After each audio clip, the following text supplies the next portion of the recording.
Hey everyone, welcome to POPXP. And before the show starts, make sure to click that subscribe button and click the bell to get notifications when we go live and we upload awesome new content. And don't forget, if you can, make sure to share our stream on all your social media outlets. We appreciate it, and thanks for helping us grow the POPXP channel. Hey, what's going on YouTube? It's the brain of the mainframe here now, Scott, with the POPXP, and we are back with another Popped or Not reviews. Facts. Facts, yes. And it's a facts only operation here. Facts only. Yes. Facts only operation, and I have to say, just the facts, ma'am. Just the facts, ma'am. Just the facts. That we have been on a journey, gentlemen. We have been on a journey with a Wanda and a Vision, and we are now up to episode freaking 8. It was arduous journey. That's almost arduous is a great word for it. Arduous is a great word because it feels like that we've taken the show. Very few shows have ever evolved at this level, right? Where it's like the evolution is from where it began to where we are now. And I have to give the writers and the directing team behind this, they evolved. They took you on a ride that you seldom get that broad of an experience. So big kudos to that team for that, for sure. And one thing that was really awesome this week was what happened. There was no sword in the show. Yes, and it was amazing. It was in the main show. In the main show. We're gonna do intros. We're gonna do intros. Oh, yes. Sorry. We're jumping the gun, bro. Because we're so sorry. I get so excited. Go ahead. You guys screwed it up. Just ruined everything. You had to say facts, Blevin, and it screwed everything up. We got all sidetracked. Nile, start us out. Sorry. Yes. And we got the magic man of film, television, YouTube, Netflix, books, comics, graphic novels, Mr. Adam Lawson. And of course, the Blevins himself. He's not a doctor, but he could be with the right prescription pad. Everyone, please welcome Mr. Das Blevins to the house. It's me. It's this guy. It's you. And we have WandaVision Episode 8, insane, crazy. Adam, kick it off, my friend. So, what's exciting about this episode is I've been waiting for this experience where we had a whole episode, the main episode, we'll get to the aftermath later, but without sword. There was no sword, and I have been dying to just can we cut the bad dialogue? Can we cut the bad acting out and center in? And it was wow, this feels like a full movie with all proper actors, none of this sword, junior high school writing. It was so great to feel that. And really the writers and the creators and directors team have really built an arc that is quite amazing with this show. Whether we've hated some episodes, loved some, but you seldom get this much of a roller coaster. And I liked so much about this episode that it took it, so it was really about, essentially these two women led this up who are just amazing performers, and they had good writing, and it took you back, and it twisted this concept of, Vision, not actually being brought back from the dead, that you were kind of falsely led to believe that by the sword, but that he was, birthed through his magic, Elizabeth Olsen's magic, right, through Wanda's magic, which was just an epic experience. Now, the one catch about it is it's that we get this note about this, we have with Harkness where she's, comes from the Salem witch trials, and obviously she's, destroyed the other witches, and she's, and then you get this moment with this, the Scarlet Witch at the end, which, it really built to this moment, except that we don't know what that is, and Wanda's power doesn't come from magic per se, right? It comes from an Infinity Stone. It's more in the superpower experience, right? Kind of like how magic can hurt Superman, but not other things. Magic is kind of its own arena outside of superpowers, if you will. Yeah. And so it was this odd, it was unclear. It was, it was trying to put those two worlds together, but it was unclear when that big payoff that you're the Scarlet Witch. It's but what does that really mean? Is Agatha's talking about magic and Thanos? So that got a little unclear on the storytelling.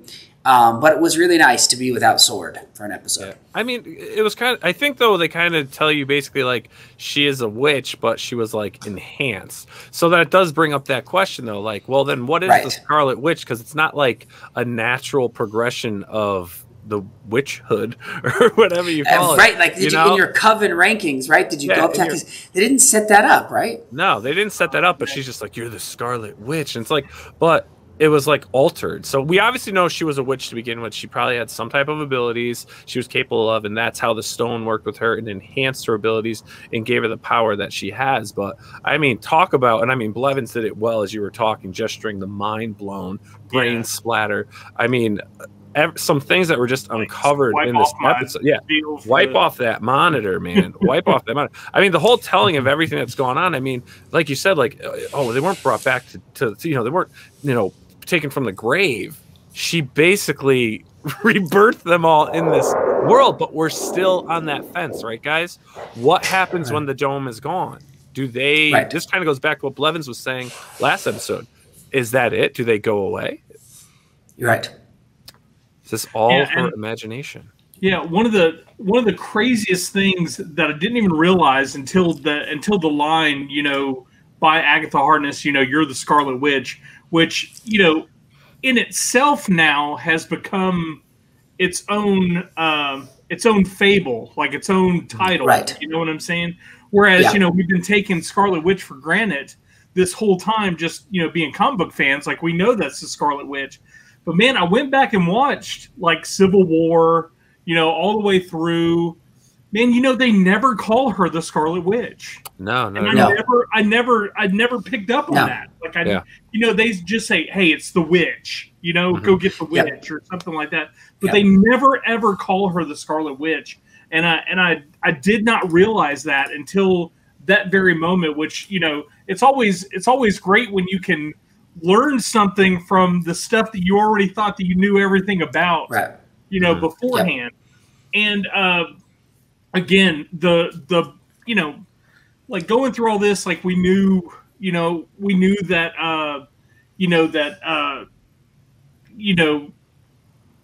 she was creating, this world or whatever, but, this also let us in on what was happening in that town.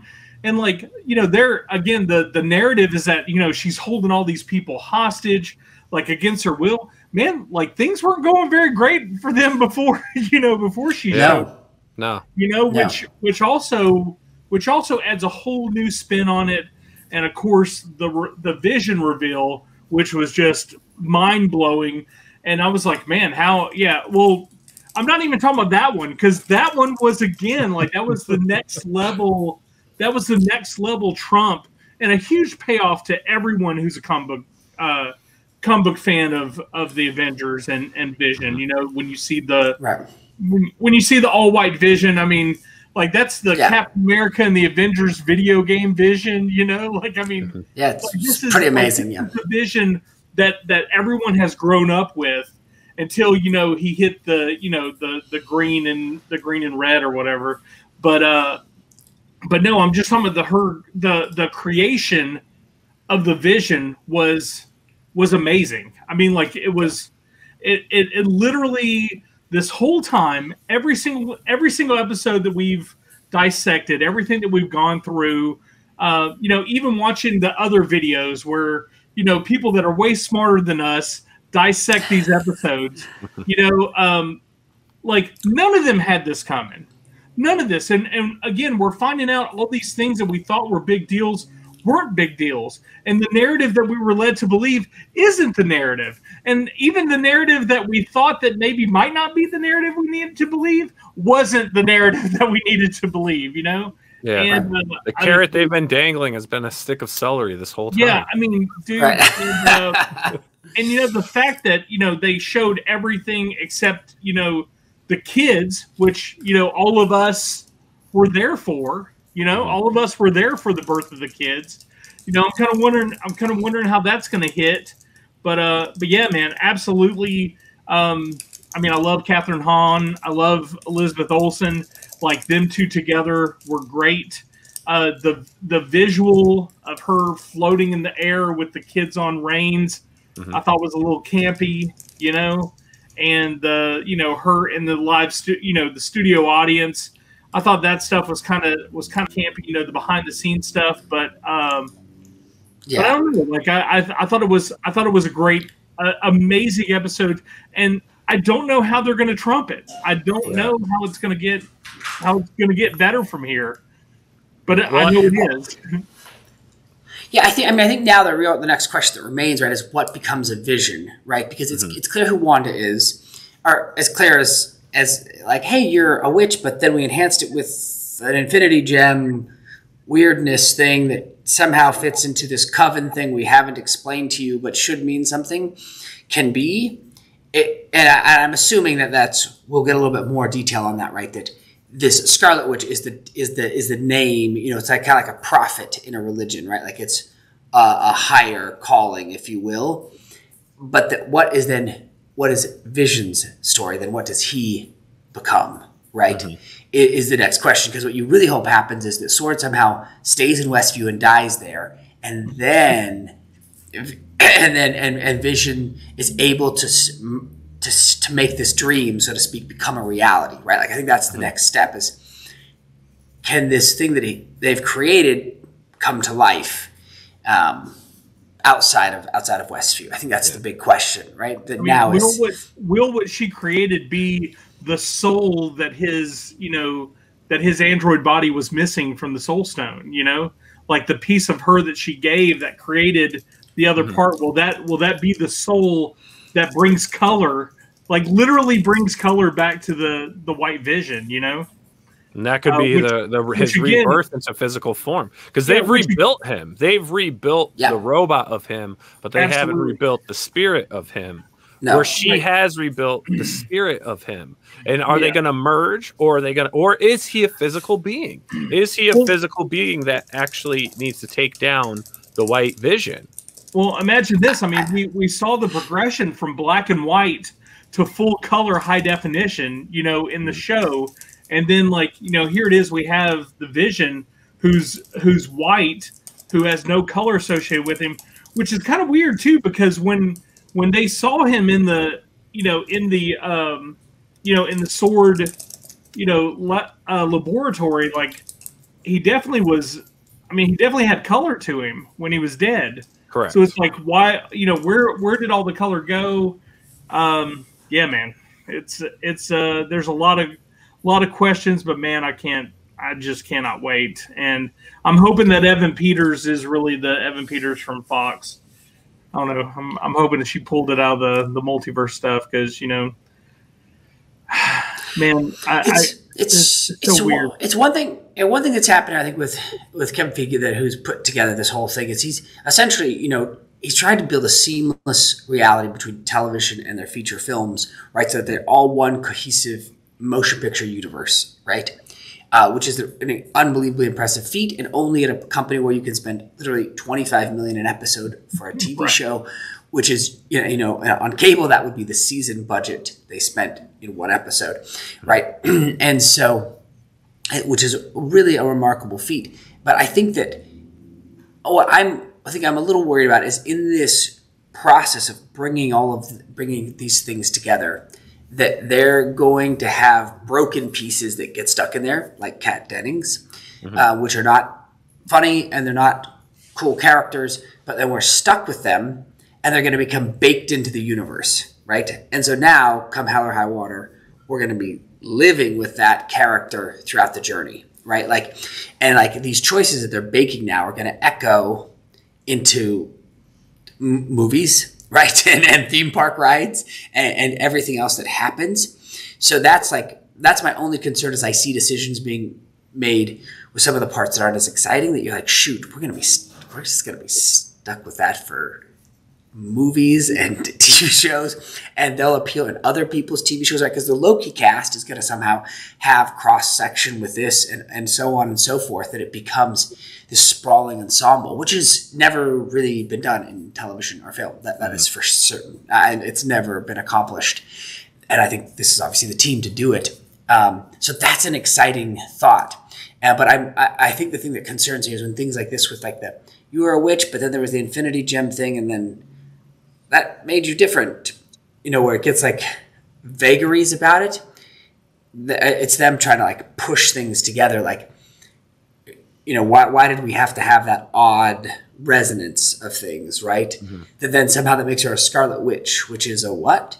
You know, like I'm worried that in that process we're going to bake in things to the universe that are not clear. Well, I think they need that to explain what's going to happen in the final episode. To really, basically, I think they're setting us up for Vision.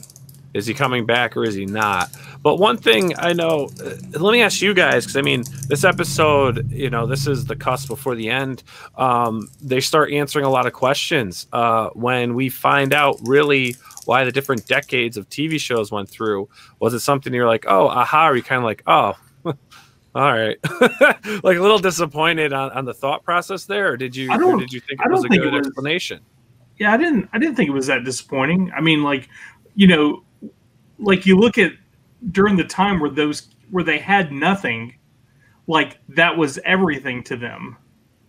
You Correct. know, that was comforting. So, yeah, I mean, it was their ideal version of what home should be when they're in this war-ridden, you know, Sokovia, you know, like hellhole, you know, where they're like trick-or-treating for fish, you know, like, right. You know, but spoiler alert, I just got this message.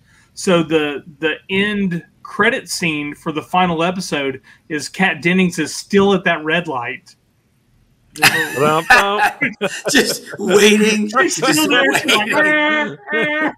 How can I get through? She's still at that red light, like right now. Like right now. Hopefully she stays at that red light for the rest of the MCU, so that way. Adam, I think you should tell us how you really feel about Kat Dennings. That's all.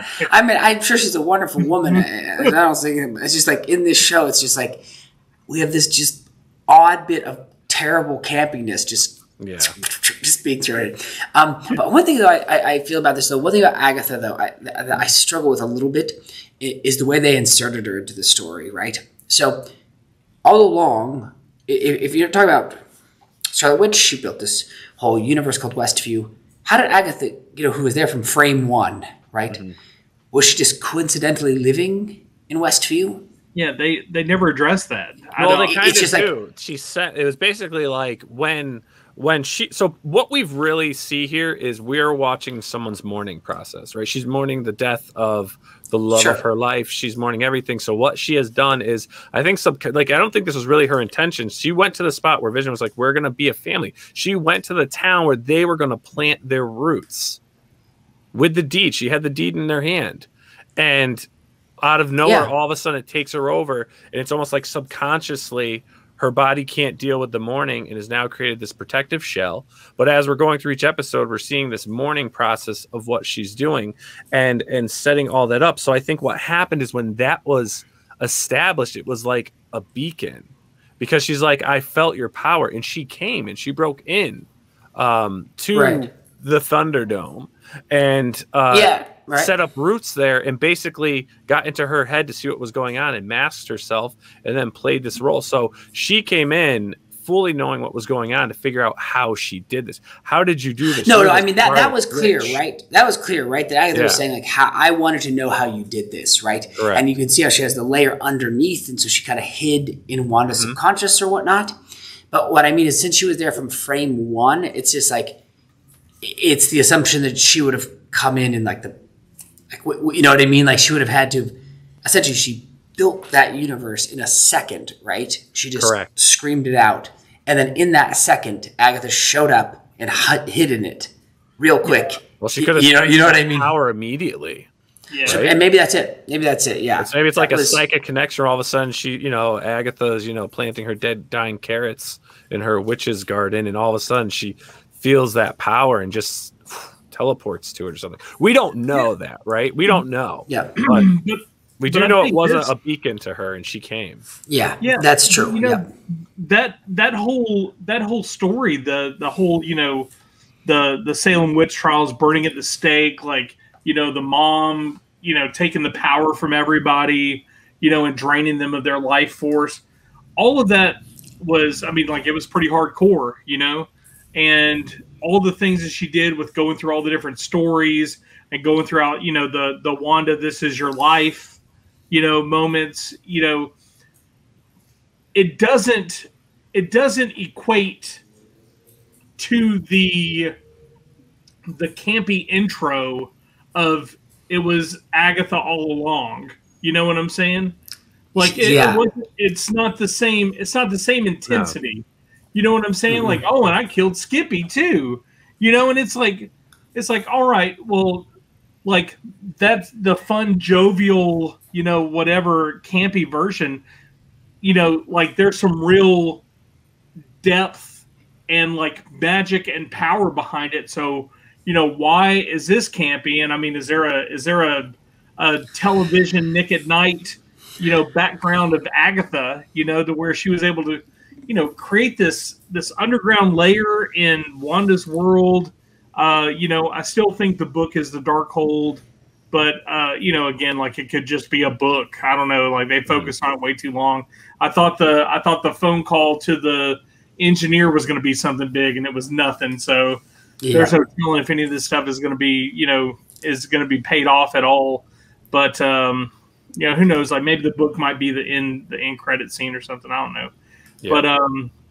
But yeah, the intensity was not the same between last episode and this episode. And it was like a Christmas Carol.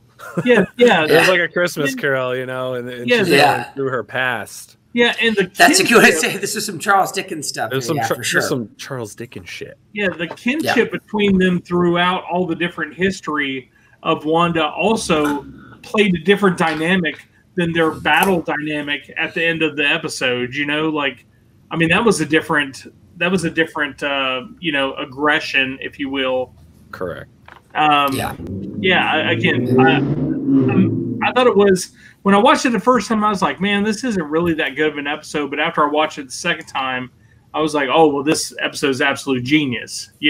Sure. Like, so it definitely redeemed from last week's. Oh my god, dude! Totally was horrible. Yeah. Last week's episode was definitely not a pop. Yeah, that was not a pop. That was some that bag of popcorn. It got done with its 3 minutes, and it was still just full of kernels. I went cheese puffs. I said, one. I actually said it unpopped the corn that was already popped. Yeah. Like that's how bad it was. So for you guys, Adam, was this episode a popped or not for you? This was popped. Blevins. Definitely popped for sure. It popped for me. It popped for me too. It didn't pop like some episodes really pop my corn, but it definitely gave me a pop the corn with not too many kernels left in the bag. But I think it definitely brought us up to the point where we need to be. I mean, what are your predictions? Do you think we're going to get a great final episode? Or do you have any concerns, gentlemen? Go ahead, Adam. I'll let you take this one first. No, I'm sure they're going to have this big influence with Sword coming in.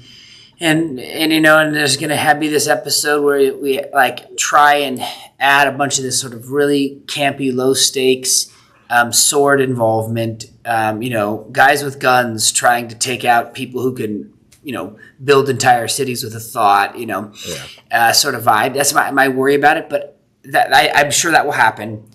But my hope is, and I'm a little doubtful actually this moment, is that they'll pull through with making Vision, him having to make a really special choice. Because in the previous episode, they left us in a kind of his worst moment of the whole series.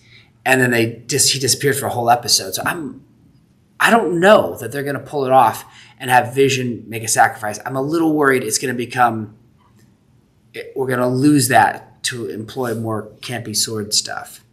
I mean, is Vision going to come in and start killing civilians that are under Wanda's control? Is it going to be something where she's going to have to blow him up like she did with Thanos, like that she just did literally in her time 2 weeks beforehand, I mean, she's going to have to relive all of that all over again. The one thing I will tell you that I'm not looking forward to, and this may be just me, so the more and more we watch the episode, the Monica Rambeau, Teyonah Parrish, like she's definitely not a great actress at all. And I know it's just really depressing. Everything on the sword side is just such a. It's kind of a dud. Doesn't fit. Yeah, it doesn't work. And just like last episode, we didn't have any sword, and it was great. It was actually like cinematic, and that's what's fun. It's like a movie. You go from I'm watching a movie, and all of a sudden, my wife turned the channel to watch a show, and it's like, no, go back to my movie, and it's the back and forth, But one thing I have to say, my prediction for this final episode is we've already seen her relive very painful moments in her life, and she kind of sits there accepting everything that's happened, as Agnes is bringing her through all these memories to, try to uncover how she achieved this level of magic.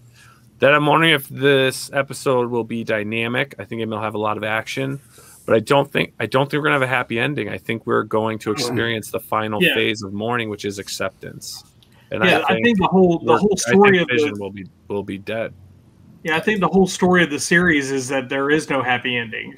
That's kind of how I feel. That's the theme of the whole entire show. So because all those shows always have happy endings. Yeah, if they leave it on a happy note, I think that defeats the whole reason why they had this series.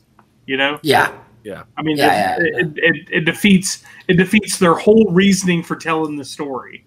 If they're preparing us for a hard ending, for sure. Yeah, absolutely. Like, it has to be something crazy that it has to be life-changing enough to where it leads into the Phase 4 Marvel Universe, all the crazy stuff's going on. There's no way that there can be a happy ending in this. Yeah. And lastly, I think that Agnes is going to stop promoting Chrysler vehicles and strictly stick with the Volvo. I think so. You're right. I know that because Marvel has the product placement deals on their MCU movies, and now they've just stuck it right into their TV shows. They're switching from Audi to a domestic dealer and just said, "Here we go. Hopefully, no one notices." They've done really good about putting red herrings throughout the series to make you think that what's going on. And man, they just rope-a-doped everybody with this episode. It was so good. I did not see it coming that it wasn't really Vision. That she didn't really steal the body. In no mindset did I think that she didn't steal that body. I'd have bet the farm on it that she stole that deal. But the thing is that when they told the real story, her acceptance, like you were talking about, she's gone through. She lost her brother, her family. She almost lost her whole country. She's by herself. Everyone hates her. They think that she's too powerful. She lost the love of her life, and after losing the love of life, she had to fight for her life. She's just been. She's just been knocked down, and she still had this, this kind of, weird positive disposition about life, and all she wanted to do was bury Vision, give him a, I don't know. The acceptance is so powerful in this series, and I'm wondering if that acceptance, there's going to be a straw that breaks the camel's back, which is going to, kind of tip the scales, and maybe this won't be so accepting, at the end of this series. It's going to be so bad that it's going to take her to the breaking point that we never thought that was available, that we never thought we'd be able to hit. And the fact that sword brought it out in her, is going to be bad for everybody, Mm-hmm. Yep. Well, we'll find out soon enough. Definitely. This Friday, the final installment of WandaVision will be airing on Disney Plus, and that will conclude our final Popped or Not review for this series. So everyone, please, if you like what we're doing and you enjoy these reviews as well as the other new series that are on the POPXP network, please click that subscribe button and smash that bell to get notifications when we go live and we upload new content. And just stay in the know, people. Stay in the know about what we're doing. And everyone, this has been a great show. Adam, as always, you're a magician in what you do. And Blevins, you can never say too much about Blevins. He has a dream. Gentlemen, thank you so much. And we will see you all on the next Popped or Not reviews. WandaVision Episode 9. See you later. See you, everyone. Later.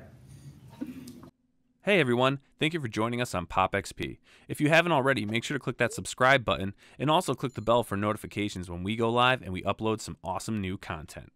Also, don't forget to head on over to Twitter and follow us at the POPXP and over on Instagram at the POPXP. Thanks again everyone, and we'll see you soon.